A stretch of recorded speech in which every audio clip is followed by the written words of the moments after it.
there, welcome back. Today's episode is about a film called Of Fathers and Sons. Now this is kind of linked to one I did last week called Hell House. In a sense it's about fundamentalism and religion, but it says different religion. Last week I was talking about Christianity, this one's about Muslim fundamentalism. As a general rule, I think fundamentalism in any kind is bad. So if you look in the media, like if you're on the right, they tend to go mad about Muslim fundamentalism. If you're on the left, you probably go mad about Christian fundamentalism. They've both got the things they're focused on. And I think generally you should be scared of fundamentalism generally, because that's scary. And you should just be concerned with the idea of people being so focused on beliefs that may not have anything to do with reality, and how they're forcing that on humanity. That's something that's scary. I mean, you can have your religious beliefs, fine, go about your life, do what you want to do in your spare time, that's fine, I don't care, really, I just do not care. Everyone has the things they like to do, no one should judge them, no one should get in their way. If you want to go to church, fine. If you don't want to go to church, fine. You know, doesn't matter to me, really. I don't think it matters to most people. Most people just don't care. It's just like, on with your life. Just leave me out of it. It's just when someone kind of goes over the line to be, this is the way the world should be, and they're having apocalyptic views of the world's going to end and I'm going to be one of the pure people and all these unbelievers are going to go to hell and stuff. That's when it becomes a problem, because it's like, it's a continuous thing, like Christianity. God's going to come down and judge everybody, and what's explained in this film from the Muslims themselves, they expect the apocalypse, God to come down and judge people, either believers, non-believers, and like it's this apocalyptic. It's something that they're dying to get to heaven. It's bad use of words, but they're really desperate to get to heaven and be proven right, be proven to be pure, and they will do anything. And they think what they're doing is the step towards the purification of the world. So they do not see themselves as being wrong. They don't see themselves as being villainous in any way. They're seeing themselves doing God's work. And that's terrifying. To someone like me, that's absolutely terrifying, because it's like, this is just in your head. This is not physical reality. This is just in your head. And what this film shows, as well as Hell House last week shows, is like, it's some of the thing is, if you brought up a community that bolsters your beliefs in this, bolsters this view of the world, it goes down after the generation upon generation, and it's something that's hard to break out of, because it affects education, it affects social structures, it affects everything. It becomes more and more entrenched as a way to live, and it's not been questioned, nothing's been questioned, so it becomes a self-fulfilling prophecy. And it just leads to violence, because the only way to put it down is through violence. The only way to put down other people is through violence. So it takes place in Syria. Father and Son takes place in Syria.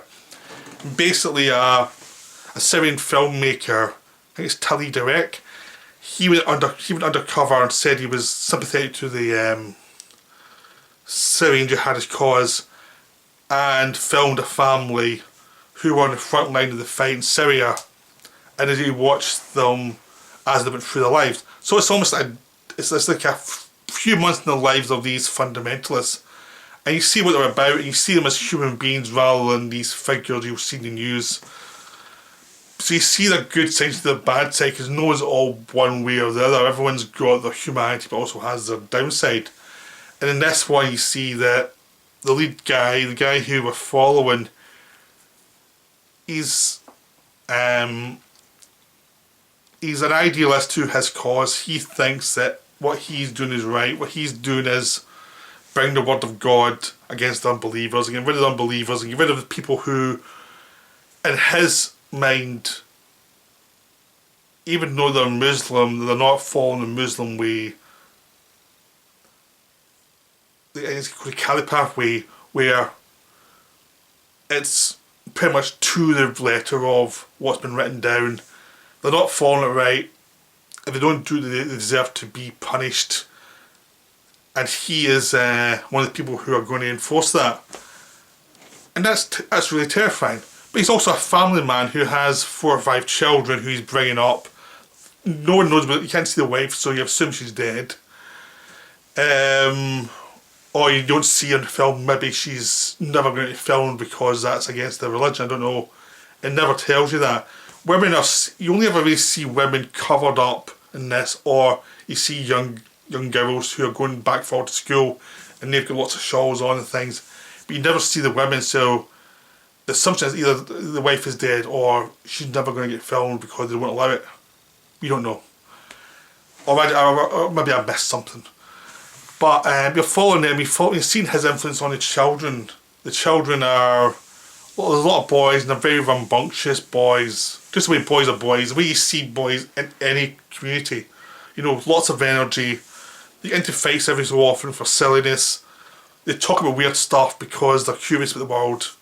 They're children. They're just children who are trying to make sense of the world. And they're getting all these values thrown down at them, but they've been told to read the Quran and know it by heart. They've been told this is the word of God, this is what you must follow. They've been influenced by the social structures so that they know this is the rules you follow, this is what the world is, this is how the world will be the way we want the world to be. And they're basically, you know, being indoctrinated into this world view.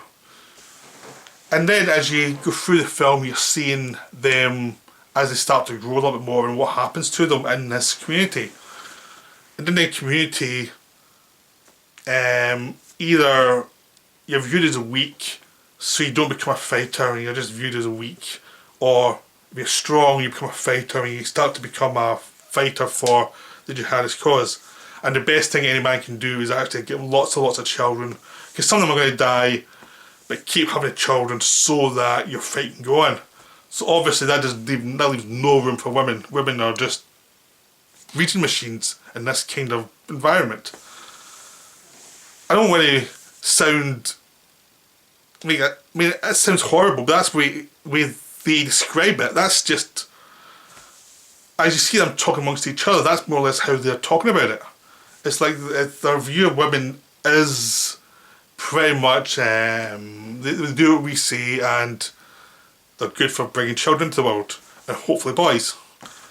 And it's not great. And we have seen that, but I've seen the person, the human being, and he worries for his sons even though he's going to send them off to these camps to learn all these brutal fighting techniques. So it becomes this problem, we watch this problem, this social problem of someone who it's a sign of, it's like education. No one, he says to them, doesn't matter if you go to school or not, it just doesn't matter to you. If you don't want to go to school, don't bother. So then the kids become like antagonistic towards school and start throwing stones at people going to school to make them feel that they shouldn't go to school. Because they're antagonistic towards that, because they view that as the outsiders trying to influence them. And they start talking about the area, which is a very bombed out area, and he's saying, yeah, this used to have a lot of people from other faith, that are Muslim faith, but we got rid of them all. And it's like, you don't know whether they were pushed out or they were killed. You don't know, they don't specify it. But there's lots of bomb sites and you're thinking, a lot of people died here. But you're still seeing this person as a human being. So it's quite horrifying, but it's also very interesting to see the psychology of a jihadist fighter. Because it's not just all jihadi every moment of the day, it's like that mixed with family life and their hopes and dreams. It's just the hopes that you don't agree with. And you see them driving place to place, listening to all this music, which is all pretty much propaganda against the Jews, and the word of God's going to follow them into victory and things. So it's like it's a society that does not let you off the hook. You're going to follow this or nothing. So it becomes this sort of drone and this kind of this march to war. The way you'd seen anything, the way you'd seen like propaganda, like World War II was like, your country needs you. That kind of thing, you see in war all the time. It's like, your faith needs you to do this. It may be horrible, but your faith needs you to do this. And the same way Christianity's done that in the past, the way governments have done that in the past. This is human nature. This is not just all but one faith or one set of beliefs. This is human nature, really. It goes around all throughout the world. You look at any place in the world, you're going to see this. So this is just like, it's set in a Muslim country and it's driven by faith. But this kind of thing works where it's propaganda, where it's nationalism, tribalism, it's always there in human nature. And that's what's important about the film. It's just showing you the way this is going through religion. This religious drive mixed with this tribalism is creating this very dangerous atmosphere. And as the film goes on, you see the guy lose his leg because he's a bomb disposal expert, and he makes a mistake and loses his leg and loses his sight in one eye. He has to recover, and the children are very horrified by this and very upset by it. But he still has to recover, so you see that recovery process. And it doesn't seem to have taught him a thing. That's the whole thing about it. Yeah, it's an injury. You'll get over it. You'll get a false leg. It has not taught him anything. And also, his children go to this training camp. Two of them go to training camp, but one of them flunks out because they say he doesn't have any attention span. Another one that comes top of the class, and he's the one that's going to go forward to the better trained camps and learn guns and learn tactics, and he becomes a jihadist fighter basically. So he starts with this cute kid you see who's very much uptaking, no good in fights, but it's just the way a kid is. And then by the end of it, he seems to start to lose a sense of humour and become more focused on what his dad needs him to do. And then in the epilogue, as the guy says, the kid that didn't survive the training course stayed in school and tried to be a good influence. The other kid lost his smile, lost his sense of humour entirely, and became like a ghost basically to people who had known him before, because he became this person who went from childhood straight to being a religious extremist. There was no thought process of his own. He was just pretty much, you're going to be this. And that's what's terrifying about the film. It's really scary about this. The way people have like a point of view forced on them before they have a chance to actually think it through and think, is that what I believe or this is what I not believe? They're not given a chance to just know this is it. This is the way your life is. And there's nowhere around them to actually critique it, because you're going to get stoned if you critique it, because you're going to be a blasphemer. So it shows you the idea of religion can be very difficult for people in a war zone. Because it's not like in the West where it may be difficult if you become a apostle, what do you call it? People walk away. And if you do that, you make it shouldn't be a community. You may, sometimes there actually are horrible things happen, but a lot of time people walk away and yeah, it's very dangerous for them, especially the public, but they can walk away. In this society, you can't. In Syria, there's no way. Again, I'm not bashing Muslims.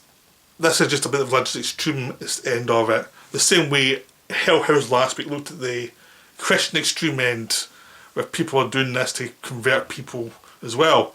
It's not just one society that has this. Lots of societies have this problem. I think we should actually look at all of them rather than just saying, oh, it's just them that's doing it. It's not. There's lots of different types of this that you have to pay attention to. And I think it behooves us as grown-ups to actually look at everyone rather than just try and attack the group that you're not comfortable with. You know, actually just critique and study all the groups and what they're doing. All the religious mania, all the kind of religious extremism. Everyone who does that should be critiqued and be criticised and be condemned. Not just one, just not one group, just all of them. Well, that's my opinion anyway. I hope you enjoyed this. It's a kind of difficult one to talk about because it's a complicated subject matter. But I think it's really a worthwhile film to watch. It's a really disturbing film. It shows what's going on in the world in a way that you don't get anywhere else. And I think it's something the West have to see. People in the West have to see this go on. They also have to see other stuff, other films showing other sides of the Muslim culture as well. It just can't just all be this. Otherwise it becomes very unbalanced. You know, I think you have to, because there's lots of stuff coming from Iran, things that are more artistic and more, it's artistic in a different way. It's not showing you fundamentalism, it's showing you the human beings in Iran. things like that. There's also lots of other cultures who are coming through these films now. You just have to see both sides.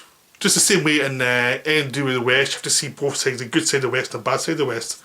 Every culture, you need to see every side of it portrayed in films. You can't just have one view of them. You have to have views of the complexity of life in any country. Anyway, I hope this video has interested you, and I hope it. You can see I'm trying my best not to be insulting in any way. But it's a very good film, you should really see it. It's available on Amazon streaming just now, and I got it quite cheap, so I'd say go see it. It's wonderful. Okay, right, bye.